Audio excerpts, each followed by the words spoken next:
Бүгін облыс әкімі Ербол Қарашөкеев елордада есеп берді. Яғни өңірде ел президенттің тапсырмаларының іске асырылу барысын баяндады. Орталық коммуникациялар қызметінің алаңында тікелей эфир арқылы сөйлеген аймақ басшысы әр саладағы жетістіктерге жеке тоқталып, өңірде орын алған оң өзгерістерді жан-жақты тарқатты. Облыста тұрғын үй мәселесі кезең-кезеңмен шешіліп, жаңа алқаптар мен шағын аудандар салынуда. Өңір басшысы Ербол Қарашөкеев биыл өңірде 586,7 мың шаршы метр тұрғын үй пайдалануға берілгенін, жыл соңына дейін бұл көрсеткішті 765 мың шаршы метрге жеткізу жоспарланып отырғанын айтты.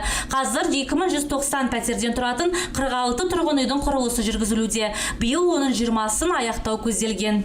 Бұдан бөлек көп балалы отбасылар мен халықтың әлеуметтік осал топтары үшін 710 пәтер сатып алу жоспарлап отыр.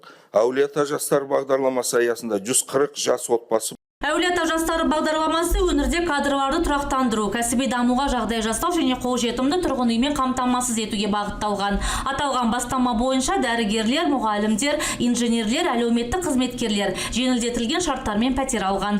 Сондай-ақ өңірде елді мекендерді ауыз сумен қамту жұмыстары да өзекті. Бұл бойынша қандай жұмыстар атқарылуда? Ағымдағы жылдың соңына дейін 13,9 миллиард теңгеге 24 ауылды елді мекенде және Тараз бен Шу қалаларында 9 тұрғын алқабы ауыз сумен қамтамасыз етілетін болады. Осылайша халықты ауыз сумен қамту деңгейі 100%-ға жетпек дейді өңір басшысы. Ал газдандыру саласында жалпы құны 20,5 миллиард теңге болатын 14 жоба жүзеге асырылуда. Нәтижесінде облыстың газбен қамтылу деңгейі 91,8%-ға жетпек. Эльнура Жапар, Махаббат Құсайын, Нұрбол Қыстаубек, 24 Ньюс.